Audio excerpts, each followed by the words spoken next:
arin nga ni. Maray pa, aramon niya to unyan sa DCGB. Nata, ano man dapat kong maaraman dyan? Ata, magdaog kita. Aramon niya to ang kakaibang mga impormasyon, mga istoryang mapapakinabangan baaguan panguntuhan. Totoo yan. Uya na ang programang Aramon Nyato digdi sa DCGB. Kaiba si Mardela. Aramon Nyato.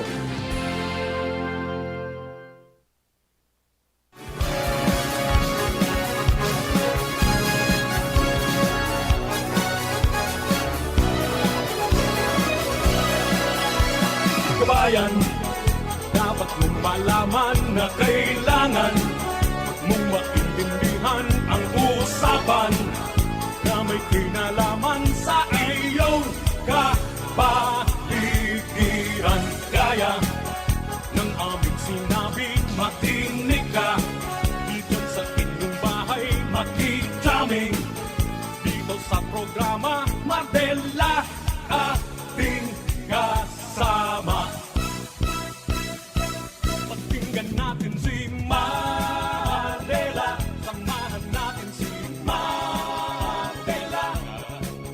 Sa balita, issue at sa komentaryo, kay Mardela tayo ay panalo. Mga dugang, good morning! I'm gonna knock Good morning, Luzon, Visayas, Mindanao. Welcome po sa programa. Aramon niya itong unyang pungal taon na ninin Thursday. Huwebes po ngunyan, petsa 10 sa bulang Kanulyo 2025. Alipat lang pong iribanan ta hanggang 11 o'clock lang po kita. Kapag alas 11, papasok po ang DNR para po sa programang Kapalibutan ta Atamanon ta. Every Thursday po yan from 11 o'clock to 12 noon para po ma-update kita ng mga pangyayaring pinagigibo, mga aktibidades sa mga programa kan DNR para sa pangatamas to pong kapalibutan. Siyempre ako ba sa lingkod, Mardela, dahil iba sadit sana pero tiyan. Naon man sa lado technical si Ronald Baldo, mantang sa DCGB Social Media Department si Jerome Nico Martinez. Newsroom sina Jenny Matthew Ballaran, Shara May Liron at saka si Nicole Ann Gloriani. Sa luwas siyempre ang bilog na tropa ka Mega Force Patrol sa pangalan ng Suya Pong Chief of Reporters, Field Commander Jimmy Nasalita dyan po sa 3rd District. Yaon man sa Daraga area si Joshua James Bino, Kapitolyo Provincial si Nicole Ala, Karen Ala, tapos yaon man si partner Al Armario sa City Hall. Mantang duman po sa Legazpi 4th District kasi sa Regional Center side. Kaya ba natin dyan si Baby Angel Mustasa. Yaon si Pading Jomar Bien Lagadi from Santo Domingo to TV. Dyan sa 1st District, Pading Jomar Bien para po sa mga detalye sa mga istorya po dyan. Henry the Boy Mata, dyan man po sa mobile, sa muyang mata ng DCGB sa kalsada. Good morning po sa mga kababayan tayo. Good morning po sa Task Force Kalinisan at Kayusan. Good morning kay Sir Andy Marbella. Napalaban sa tropa dyan po sa Kalabangkan Rawis. Lagi ang ko. Higuang na clamp. Mga tugang na sarong tricycle. Higwa pa ko tang van kundi uminabot sa driver. Inalis. Bawal na mga ano yan. Para parado din naman sa gilid ha. Dapat maluwag tangani pong arigado ng daralagan dyan. Salamat kay Sir Andy Marbella sa palagos po na mag-aktiwar dyan sa mga sabi nga nakakaulang sa tinambo kasarabay sa mga rorangkapan na nakabalandra sa sidewalk yan, ginirilid na tabi. Alright, mga tugang, good morning po. Good morning sa mga taga-DTI Regional Office 5. Congratulations po. Magkakaroon na pala ng tinatawag natin na ano yan? Bicol Trade Center. Sa mga masunod pong aldaw, kaigwa na pong ano yan, lugar. May site na tapos ground breaking na kanina lamang. Bueno, dugado mong istorya po dyan sa luwas.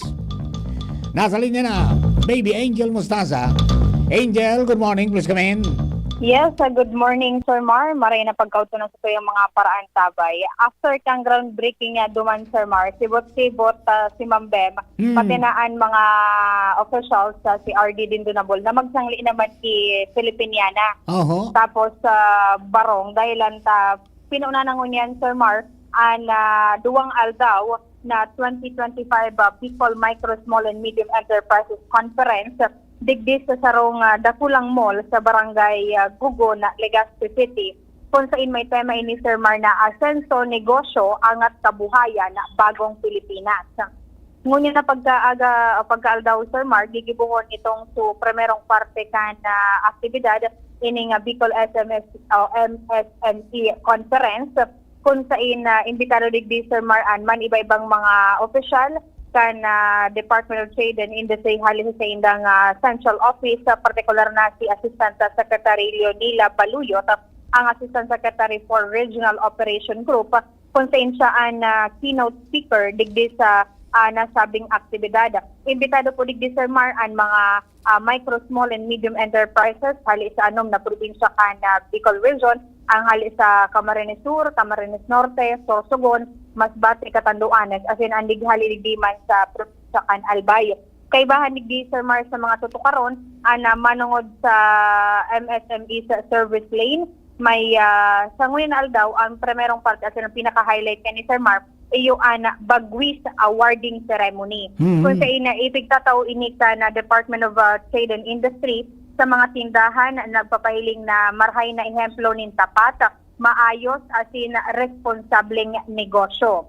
Tigataw ini bilang pagmidbid sa mga establishmentong nagsusunod sa consumer protection laws asin natataw nin dekalidad na serbisyo sa indang mga consumer. Pero kayan, Sir Mar, magkakaigwa man ni awarding para duman sa regional nominee, so for presidential awards for outstanding micro, small and medium enterprises and development partners. Sa aga, sa ikaduwang aldaw, July 11, magkakaigwa ni overview, manong digdi sa Create More, may igwa ni leveraging foreign trade agreements for MSMEs innovation and global competitiveness in bagong Pilipinas. And then igwadig dinin mga pagururon, may mga discussion. Imbitado nga ni Sir Mar nahiling po sa program ang CEO kan LCC na si Sir Romy Tan.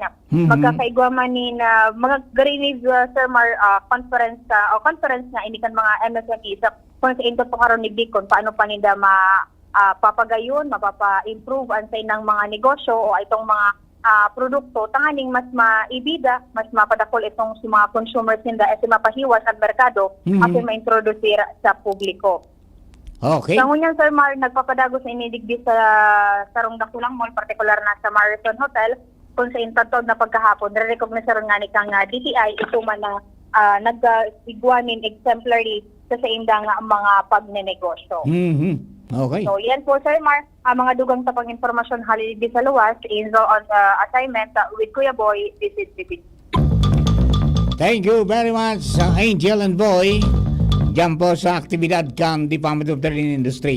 So, sabi ko nga ni Kasubago, mga tugang nagkagawa ng groundbreaking para dyan sa saro na naman na milestone, mga tugang kang partner niya to, ang DTI o Department of Trade and Industry, headed by Regional Director Dindunabol. The very active Dindunabol. Di ba? So, itong Bicol Trade Center na gigibuhon, dyan po sa regional office man sana, kang DTI sa Rawis. Pag nakompleto, iyan po magsiserbi na showcase kan micro, small and medium enterprises across the region na magtataponin exhibition spaces para sa inyong mga products, and then yung yung parang third floor is gagawin na mga parang lugar para pagdausan ng mga malalaking pagtitipon. Yung second floor, that will be occupied mga tugang by the provincial office ng DTI. Tanganing makarning naman sila duman sa regional office, di saro na sa nasinda duman. Okay? So, iyan po, mga tugang pinunduhan sa Spersos man kang Ako Bicol Party List, nakapag-alokar po ng 50 million pesos hali po sa gobyerno nasyonal. And yun na po yan tabian mga development ganyan. Ha? Alright, sa mga kababayan niya to, mga tugang, yan ang mga pagtaoning sabi nga ning atensyon kan DTI sa mga MSMEs, micro, small and medium enterprises and ganyan. May pagtiripon sa Marison Hotel para po dyan sa indaman na ano yan, komperensya, tanganing ma-discuss kung ano pa ang mga dapat nagiribong para mas lalo silang dumakulat. Sinda ang pinakadakulang employer Sa totoo lang, sinda nag-i-employ yung mga tugang ng kadakol na mga trabahantes ng mga MSMEs. And yet, minsan yan po nagkakaproblema sinda. Maray na lang, na bilog kang DTI ang mga business centers sa iba-ibang mga munisipyo and mayroon ng mga mentoring na pig-apod. Kaya sa mga medyo tumatagilid na mga MSMEs, nakakabangon natatabangan, nagigiyahan kan mga itong darakula na nag-asenso na ng mga MSMEs, mga tugang, mga entrepreneurs natuturuan sila, nagigiyahan magpuon sa yung sa accounting, asin sa iba pa na pag-improve kang products, asin sa pagmamanihar ka negosyo. Okay? O bueno, mga tugang naman po sa mga kababayan so mga salamaton palan sa Land Transportation Office. Salamat po sa plate number. May plate number na so kabayo At haloy na panahon, mga tugang na daing plate number because yan yung backlog.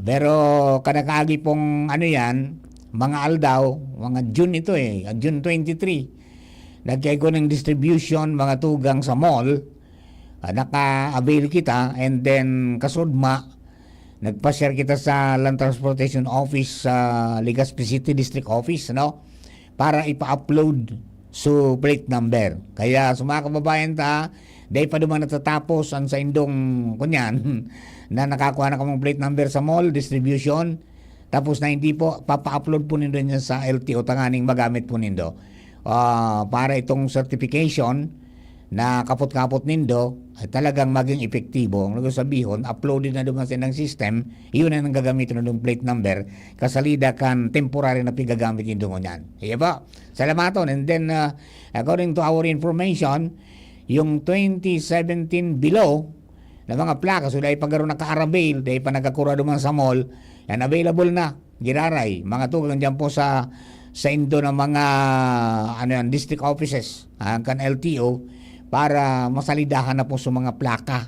Asin mabugta ka na ning permanente na plate number, iyan po na sa indong mga bihikulong pigagamit. Ano po? Tayo na po yan ngunyan ang ginibo kang LTO, pinastrack, pinagmadali na ma-release na yan sa mga kababayan. Tatangani po na dahil na sila maging problema. Hello kay Benji the Pogi, nakantabay, at saka si Mading Cora Balaoro, sa DCGB News Online Facebook page. Siringan, siyempre si Sir Jeff Santos dyan po sa Queensland, Australia. At saka si Sir Arvin Balaoro dyan po sa Dubai. Okay, sa mga kababayan po nato na nakaantabay man sa 700 kHz, kumusta po kita? Alright, medyo naugba sa mga konsumidor nagbarbarato ng sukarni. Garo ngayon nag-ibog na so gupad kan mga linuto sa mga karinderya. Kaya lang siyempre, medyo nag-imutok naman ngunyan so mga hog racers at barato na ngayong barakalan. Ayan. Pero for some time, nakabawi man so mga hog racers muminahal talaga sa barakalan kan buhay na urig. No? Pero ngunyan, dit po nagbababa. Ang sabi, marami na Dakulda, and then throughout the Bicol region, yung albay ang nakapagristo mga tuning pagbaba hanggang 360, 380 to 360 per kilo pagkarni na. And then nasa mga 180 to 200, 170 to 200, to 190. Yan po na mga live weight, yung mga buhay na urig. So, at least okay pa man giraray. At ang ani po na yan, ang kaipuan lang talaga, mga tunga masusteniran ang sabi nga ni kayan ni City Veterinary Office head si Dr. Manny Estipona, itong mga nakalipas na mga interviews na yan pong Hag Industry is also a billion peso industry. Na talagang nalugad din maray. Nadanyaran ni maray kang damaan kita kang ASF, yung African Swine Fever, sa tuya pong palibot. At maringon yan dahil sa stricto na enforcement, dahil na pong nakakalusot. Pero dahil magkakampante, di ba? Pero may kitang pasiguro, pero may ang biosecurity sa mga urigan, dapat pasiguruhon ta pirmi yan.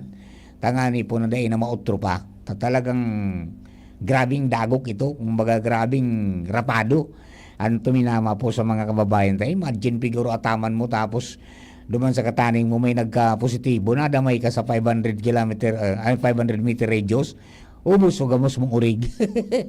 Dahil duman sa kaling na tinatawag. No? Kaya po, ingat kita tabi. Tanganing day ng maotro, lessons learned, sabi nga ni Kayan, pasiramon-siramon ta sa tuya pong mga, pigasikasong mga pangataman. Pero, iyo po yan, mga tugang, dapat na makaisip ng alternatibo na pambahog kayan na mayaman sa protina, asin makapagpagabat, na bako masyadong magabat sa bulsa. Di ba? Tayo po yan ngunyan ang mga hagad ka, mga hog racers, most especially ito mga backyard hog racers. So mga nag-aaratamang baga ning urig sa indang mga likudan sana. Sa diyan sana sa arong ninda, diyan sana sa mga sanatad ninda na dakol na mga kababayan ta ang talagang nakapagpatapos nin pagpaadal dahil lang po sa pag-uurig. Pag nakuha man ng tamang diskarte, di ba? So iba nag-breeding, kumbaga so nagpaugbon. So iba nagpa-fattening. Yan so nabakal sila ning urig. Tapos papadakulaw ninda for 3 months, after 4 months, or 3.5 months para ipabakal. Yeah? So iba man, nagpapaugbon, tanganin na ipabakal man sa mga litson. So yan ang cycle. So iba man, nag-aatama ng parabulog. Itong mga para kunyan, para sakbat. Iyon ang sindaman ng mga negosyo dyan. Kumbaga pigigibong aktibidad sa hog industry. Kodakal po yan. Kaya diban sa mga kababayan ta, atamanon ta po yan kabos. Okay? So ano pa, diban sa mga tagabagantabay, congratulations po sa mga kababayan niya to. Hinawara sa listahan ko may mga may mga talagang kadakol na mga kababayan ta, mga munisipyo na nagkatarawan po ning patient transport vehicle. At na iyan, sabi kang presidente, bako kaparehas ka ng ambulansya na pigagamit sa life-threatening. Yan daw na pwedeng sa pag-discharge sa ospital, pwedeng gamiton. Pwedeng pagpa-check up, as in yung routinary na pinagigibo pa. So, pinagtao yan tanganing mas maserbihan nin maray. So, to mention, mga tugang Sudaraga, Igwa, so Santo Domingo, Igwa, dahil kumanduman si Nux na Bumbales. Pagkatapos si iba pa na mga mga alkalde na nagpasiriring po duman mga tugang sa Quirino Grandstand pinag-abisuhan kan PCSO asing kan Office of the President. So bago sila nagduruman, tamang-tama so mga nagsiresyon mga tugang na sangguniang bayan, nagpasar ning resolution mga tong authorizing the mayor na magpirma tapos magkuha kay ito pong nasambit na mga bihikulo na pinagtuabo kang PCSO. Gamiton sa tama dahil pag-abusuhon tangani po na maghaloy ang serbisyo asin atamanon po yan. Alright? Okay. O paano? Wind up na po kita. Pakatugang sa programa. Ilang po na pagkaaga. Sa pangarap mga biro ng tropa, ako po si Mardela. Thank you for giving us company. Abangan po masunod after the news break ang kapalibutan at atamanon ta program katulpuyan sa Indokang DNR Regional Office number 5. Thank you and God bless. Radyo DZGB ang programa